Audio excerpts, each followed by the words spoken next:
بسم الله الرحمن الرحيم الحمد لله والصلاة والسلام على رسول الله اللهم وفقنا لما تحبه وترضاه وبعد فالسلام الله عليكم ورحمته وبركاته ugu horeyn ciddii soo qabanqaabisay iyo dadweynahan xaadirayba waa u mahad celinayaa kadibna kelmaddeenu waxay ku saabsanaan doontaa in sha allahu tacaala bayna atasbiixi waalrida xidhiidhka ka dhexeeya in la tasbiixsado tasbiixu subxaana allah waa ilaahayoo waxaan u cuntamin ama u qalmin laga dheereeyo waa tansiih labada erayo subxaana allah walxamdu lilah alxamdu lilaahina waa ilaahayoo wuxuu ku sifoobe kamaal iyo wanaaga lagu ammaano subxaana allahina waa ilaahay waxaan u cuntamin ama u qalmin oo laga nasaha mase laga dheereeyo dunida aynu ku nool lahay ilaahay wuxuu inoo tilmaamay in laynoo keenay in layna itixaamo kulu nafsin daa'iqat اlmowt wanabluukum bالshari wاlkhayri fitna wailayna turjacuun dadka qof waliba geerida waa dhadhaminayaa baa ilahay yihi subxaana wa tacaala inta geerida ka horeysana nabluukum bالshari wاlkhayr sharka iyo khayrka labadaba waynu ku itixaamaynaa baa ilahay leeyahy subxaana wa tacaala haddaad nimco heshana waa imtixaan hadday dhibi ku soo gaadhana waa imtixaan labaduba waa imtixaan mid waa imtixaano waxaa la eegayaa inaad kibirtoo qooqdid ama inaad tawaaducdid oo ilaahay u mahadnaqdid oo shukri la timaadid waa markaad wax hesho nabad iyo caafimaad ka dharagtid xoole heshid cagsigeeduna waa imtixaano waxaa la eegayaa inaad sabirtid adkaysatid ilaahay subxaana wa tacaala qada'uhu wa qadaruh inaad raalli ka noqon kartid qur-aankana ilaahay subxaana wa tacaala wuxuu inooga warramayaa ambiyo tiro badan oo labadaba lagu itixaamay iyo dad saalixiina dad xoolo iyo madaxnimo lagu itixaamay sida nebi sulaymaan nebi daawuud dulqarnayn taaluut waa madax muslima oo soo martay caalamulislaami ama dunidii muslimkaee soo jirtay dunidana ka teliyey meelo badan oo ka mid ah oo la itixaamay nimcana lagu itixaamay kuwo kale oo dhib lagu itixaamayna ilaahay uu ka warramaya qur-aanka qaar la dilay fariiqan taqtuluun qaar la xabsiyey nebi yuusuf qaar xanuun lagu itixaamay nebi ayuub basharka waxa dhib soo martoo dhan iyo waxaa barwaaqo maraba ilaahay ambiyu tusaale uga dhigay haddaba dhibaatooyinka wakhtigay jiraan dadku in badan wuu warwaraa cidhiidhina wuu dareemaa maanta dunidaynu ku nool lahay dacal walba muslim baa la dilayaa waxa raadiyo iyo t v ka warramaya waa muslim qaxaya iyo muslim la dilayo cidda dareen islaamiyay ku jirtaa markaa ama ka damqanaya dadka muslimiinta ayay dhibta gaadhaysaa waa warwaraya waxaynu ka warramaynaa markaasi warwarkaa dawadiisa nabiyullaahi moxamed calayhi salaatu wassalaam wuxuu ka soo baxay magaalada u dhashay ee maka ah dabeetana dadkiisii baa ka hor yimi dagaal kale hor yimi dhibaatayn kale kala hor yimi aflagaadayn iyo ceebayn kale hor yimi isagoo rasuul ilaahay soo diraya oo leh ilaahay keligii caabuda ayay kala hor yimaadeen inay idhahdaan beenaalaad tahay saaxir baad tahay kadaab baad tahay waxaa qur-aanku uu ka warramayo oo dhan qofka bini aadamka ee dad sama u sheegaya wanaag u wada ee haddana dadkii wanaagga uu sheegaya ay ku leeyihiin beenaalaad tahay ama kadaab baad tahay ama saaxir baad tahay ama waad waalantay yaa ayuha aladii waxay tilmaamayaan warkan kitaabka lagu soo dejiyeyow innaka la majnuunun bay leeyihin waabaad waalan tahay waxbaa kuu dhiman cidhiidhi buu nebigu ka dareemay markaasi calayhi salaatu wassalaam saxaabadiisaa hortiisa lagu toorjargaraynayo o lagu leynayo aan waxba u tari karaynin waxaa hortiisa ku dhimanayay magaaladu joogay qoysas dhan oo la toorjargareeyo sida reer aalu yaasir oo kale wiil baa ka badbaaday camaar ibnu yaasir baa ka badbaaday odaygii islaantii wixiiba torjarkaa lagu laayay qaar kale waa la cadaabayay sidii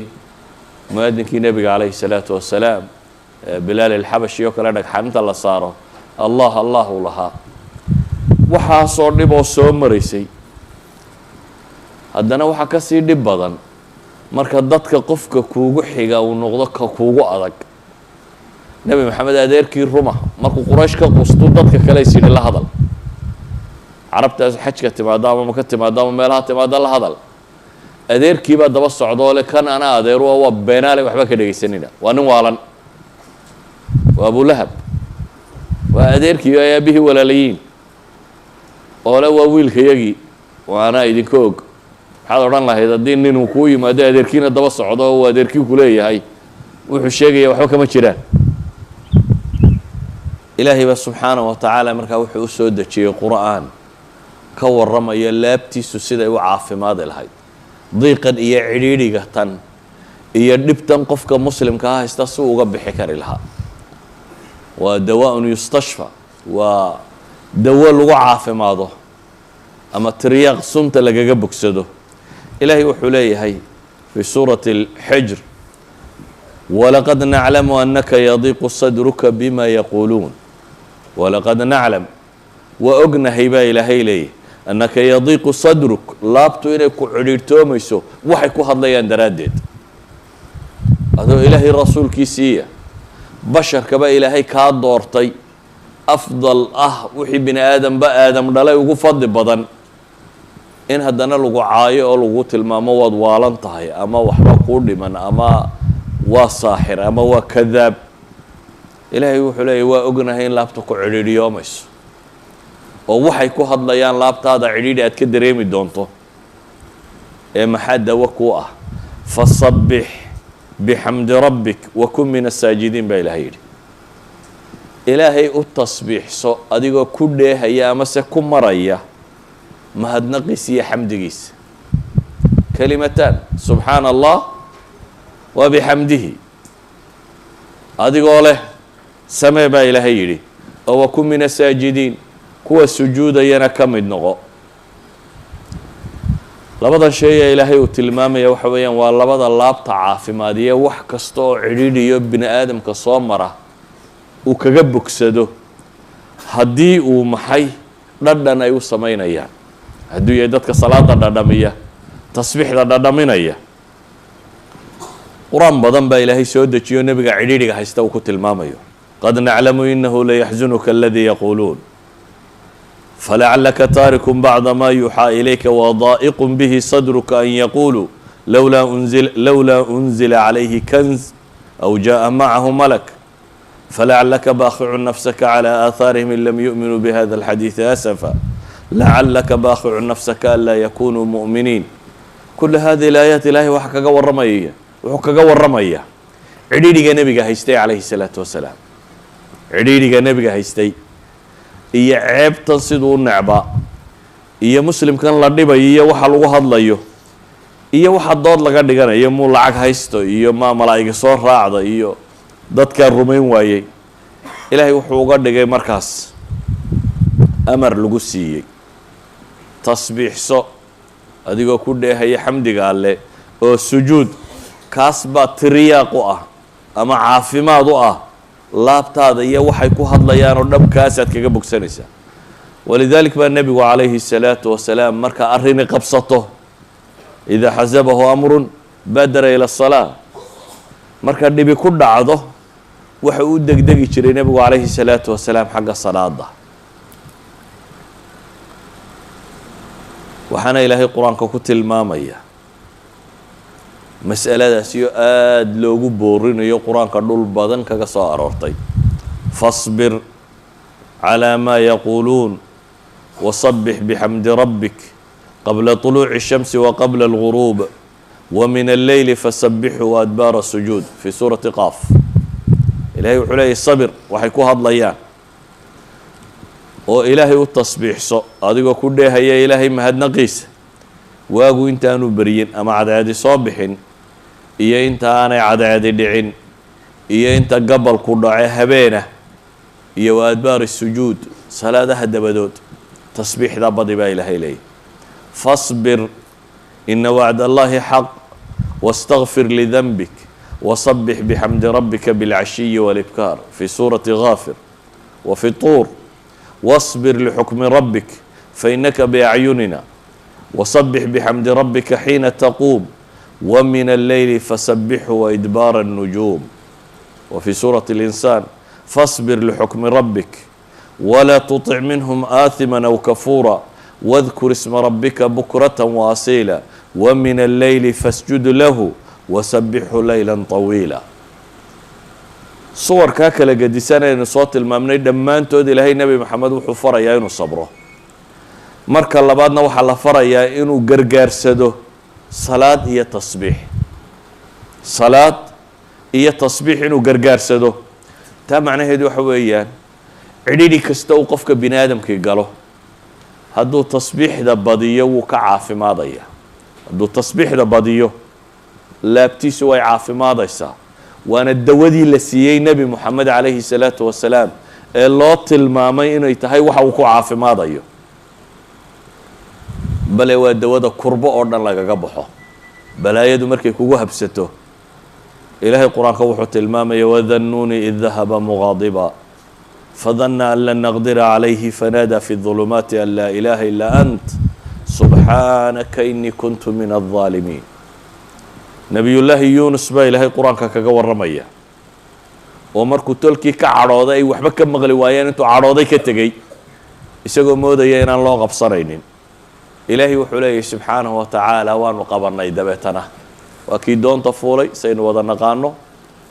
doontii dabeetana laga tuuray ama ka dhacay dabeetana baddu liqday badda gudaheedii haddana nimiri sii liqay qof badi liqday awal bay badi ahayd ilaan geed la cuskadaana meelaad waxaad ku badbaadaa jirin iyadoo baddu ku liqday haddana hadduu nimiri afka ku geliyo calool nimiri buu galay markaasuu dhawaaqay baa ilaahay leeyahy subxaanahu wa tacaala an laa ilaaha ilaa anta subxaanaka inii kuntu min الظaalimiin fanaadaa fi ظulumaati antani waa mufasiradii waxa uu ku dhawaaqay waa maxay laa ilaaha ilaa anta subxaanaka inii kuntu min الظaalimiin ilaahay waad unba xaq lagugu caabudaa subxaanak xumaka hufnaantaade nasahnidaada iyo weynidaade inii kuntu min الظaalimiin waxaanaan ku jiraa ma aha ilaahu dulmi aadi dulmidaye waa aniga dulmigaygii buu leeyahy qofka mu'minkee dhabtahi wuxuu rumaysanyey ilaahay inuu yahay maxay laysa bidallaamin lilcabiid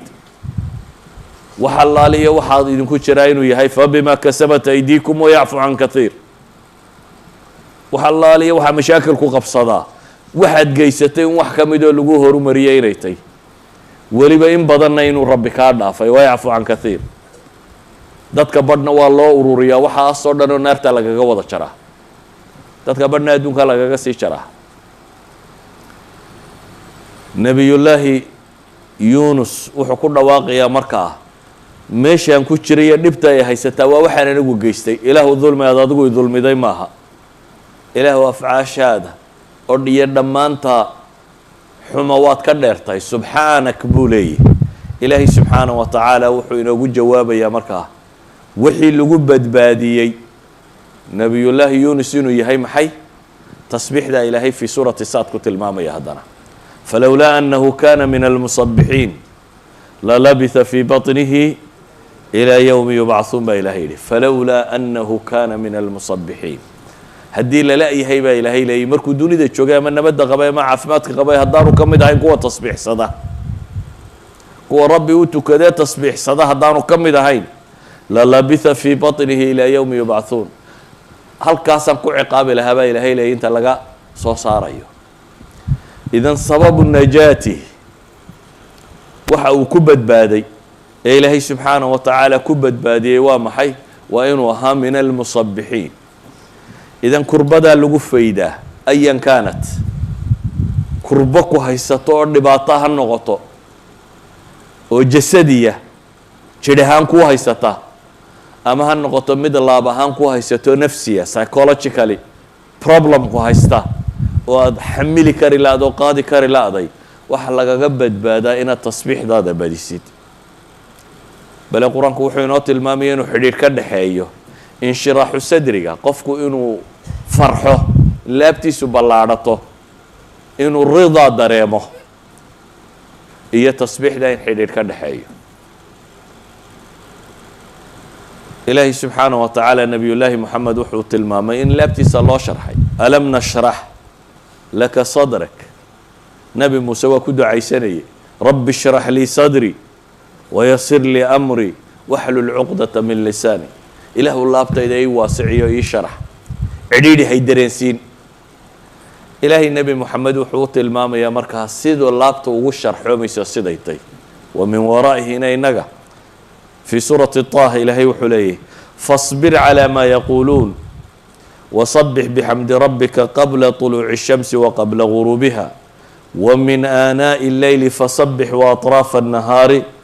lacallaka tardaa baa ilaahay yidhi waxaa ilaahay leeyahy sabir oo tasbiixso oo tuko oo cibaadayso waagu intaanu beriyin iyo gobolku intaanu dhicin inta ka dhex leh iyo habeenka gobol ka mid ah iyo daclada maalintii wakhtiyada salaadaha iyo cibaadaadka la sameeyo o dhan aayadda waa soo hoosgelaya intaaba tasbiixsaa la yidhi maxaad helaysaa markaa lacallaka tardaa baa ilaahay yidhi kay tardaa si aad raalli ahaanshiye u heshid idan bayna alridaa watasbiix bay aayaddan isku xidhaysaa iyana qofku hadduu rabo cidhiidhiga nafeed inuu ka baxo warwarku inuu ka dego inuu ka mid yahay tasbiixdu waxa ay ku degto waana wax la faray qofka muslimkaa fii xayaatihi kulliha ama fii yowmihi wa leyli intaan cadceedi soo bixin intaan cadceedu dhicin habeenka gobol ka mida maalinta qeybteeda hore maalinta qeybteeda dambe intaba aayaddu waa tilmaamaysaa culamada badh baa waxay yidhaahdaan tasbiixaha waxa ugu weyniba waa salaada waayo 7 meeloodoo salaada ka mid a la tasbiixsadaa salaada ka mid a sida ogeed baa ilaahay wuxuu qur-aan ku tilmaamaya fii buyuutin adina allahu an turfac wayudkara fiiha smuhu yusabixu lahu fiiha bilguduwi walaasaal waxay ku fasireen yusabixu lahu fiiha bilguduwi walaasaal ilaahay loogu tukanayo oo lagu tasbiixsanayo gelin hor iyo gelin dambaba waayo waa shaqada ugu badan ee uu qabto qofka maxay salaada tukanaya waa shaqada ugu badan ee laga rabo dadka masaajidda camiraya inay sameeyaan xadiidkii mucaawiyata bn اlxakam nin baa soo galay masaajidka iyadoo la hadla buu ogaa salaada waagii hore hadalkuna uu iska banaanaa adigoo iskaga jira haddii midi kula hadla waad iskala hadlaysay dabeetana qur-aan baa soo degay tilmaamaya inaan hadalku bannaanayn kadib nimaan waxba ogeyn baa soo galay salaadiyo lagu jiraa midixin dhisay dabeetana alxamdu lilah ayuu yidhi waa la maagay marka raggii salaada kula jiray baa isha ku wada gubay ama waa loo sacbatumay waa loo tilmaamay inaanu waxa kani waxuu sameeye ahayn hakaladkum ummukum buu yidhi markaa hooyadiin idinka goblantay maxaa isha igaga gubaysaan dabeetana waa loosii tilmaamay inaanay saas saxayn salaada markii laga baxay ayuu nebigu u yeedhay calayhi salaatu wasalaam dabeetana wuxuu leeyahy fawallaahi ima dagaalin oo ima weji tubin oo ima maagaynin qof wax sameeye igama dhigin weligay ma arag buu leeyahy macallin ka fiican nebi maxamed calayhi salaatu wasalaam intuu ii yeedhay buu wuxuu igu yidhi buu yidhi ina hadihi الصalaaة laa yasluxu fiiha shayء min kalaami الnaas warniyahow salaada gudaheeda dadka warkooda wax ahay uma suubamaan ee waa maxay inamaa hiya الtasbiixu wالtakbiiru wa qira'aة اlqur'an buu nebigu ku yidhi salaadu waa tasbiixaat iyo takbiiraat iyo qur-aan la akhriya buu nebigu ku yidhi calayhi الsalaatu wasalaam sidaa awgeed salaada waxaa ka mid ah allahu akbar markaad tidhaahdo tasbiixaad baa lagu furtaa subxaanaka allahuma bixamdik sawt kama mid ahaa tasbiixda lagu furto tabaaraka smuka watacaala jaduka walaa ilaaha hayruk waxaa kaloo ka mid ah subxaana allahi walxamdu lilaahi walaa ilaaha ila allah waxaa ka mid ah 3 jeer in la yidhaahdo tasbiixaat iyo takbiiraat iyo wax la mida kuwaasoo dhami waxay yihiin maxay iftitaaxiyada salaada lagu furto waa nooc ka mid ah waxaa kaloo ka mid ah salaada marka la rukuucsanya maxaa la yidhahdaa subxaana rabbiya alcadiimi wabixamdih ama subxaanaka allahuma wabixamdik iyo wax la mid ah marka la sujuudsanya maxaa la yidhaahdaa subxaana rabbiya alaclaa wabixamdih iyo wax la mida tasbiixaad la mida qur-aanka markaad akhriyayso ee salaada tukanayso haddaad aayaatu tasbiix aayad ka mida soo marto waa la tasbiixsadaa imaamkaagu hadduu qaldamo ama shay qalati uu ka dhaco salaada maxaa la sameeyaa subxaana allah baa la yidhaahdaa haddaanad faatixada aqoon aad iminka islaamtay ama aanad hore u aqoonin maxaa la sameeyaa halkii faatixada tasbiixaad baa lagu bedelaa subxaana allah alxamdu lilah walaa ilaha illa allah wallahu akbar ayaa lagu tukadaa halkii faatixada ayaa lagu bedelaa waa 7 meelood bay yidhaahdaan culammadu iyo salaada ka mid ah oo 7daba la tasbiixsado waxaan leenahay ma marka dhibtoo quraba tasbiixaadku maya cagsigana waa loo adeegsadaa bini aadamku hadduu nimco helo wuu kibraa nimcada bini aadamku kibir buu ka qaadaa ama tacajub iyo isla weyni dunida maanta aynu ku nool lahay maalmihii la guulaystay aad baa loo faanaa waddan waliba maalintuu madaxnimada qaatay ama xornimo qaatay ama kan qaatay maxaa la sameeyaa isticraad alquwa dowladda iyo dadku waxay xoog lahaayeen baarayd baa la maraa askar baa la mariyaa ciidamo dowladda xooggaday muujisaa bini aadamku inta badan afraaxda wuxuu ka dhigaa meel uu xooggiisa muujiyo ilaahay subxaanaه wa tacaala wuxuu barayaa nebiyullaahi moxamed calayhi الsalaatu wasalaam iyo wa min waraa'ihi اlmuslimuun markaad guulaysataan ama nimco heshaan ama badhaadhaysataan kibir ma jiro ee tawaadacu lilaah ilaahay baa idiin hiiliyeye ilaahay isu dhuldhiga saa daraaddeed baa ilaahay wuxuu u tilmaamayaa shaqada ugu fiicane la qabtaa inay tahay maxay tasbiix إida jaءa nasru اllahi wاlfatx wara'ayta الnaasa yadkhuluuna fi diin اllahi afwaaja markii hore waxaa la tilmaamayay markuu maka joogay ee jabay ee laga xoog batay ee la aqbali waayey ee cidhiidhigu haystay wuxuu samayn lahaa tasbiixsaa la yidhi markuu maka ku soo galay isagoo 8,000 oo askari wata oo reer maka isdhiibeen oo uu meesha oo dhan ka taliyey ee dowladda islaamiga calankeedu ballaadhay ee reerihii iyo qabaa'ilkii ka soo horjeeday wufuud ay bilaabeen reerin loogu yimaado reer walba isagoo odaygiisu hor kacayo ayaa ilaahay nebiga la hadlaya calayhi الsalaatu wasalaam iyo saxaabadii waxaa la leeyahay إida jaءa nasru اllah wاlfatx haddii ilaahay guushiisu idiin timaado iyo furashadiisu oo wara'ayta annaasa yadkhuluuna fi diin اllahi afwaaja oo aad aragto dadkoo diinta usoo gelaya koox koox awal midhmidh baa lala'aa maka qofkii islaamaa la tumayey iminkana waa koox koox iyo bulsho bulsho haddayd aragto dadkoo diinta saa u soo gelaya baa ilaahay yidhi maxay qabo ma faanfaan baa la yidhi oo kibir markaa oo sheego raganimadiina iyo xooggiina inaa ku meel marteen maya ilaahay wuxuu leeyahy markaana waxaa samaynaysaan fasabbix bixamdi rabbik wastakfirhu ilaahay subxaanahu wa tacaala u tasbiixso adigoo ku dheehaya mahadnaqiisa weliba dunuubtiinni ina ilaahay idiin qabanin iyo gaabiskaa diinta ka gaabiseenna istikfaar kala kaalaya baa ilaahay leeyahy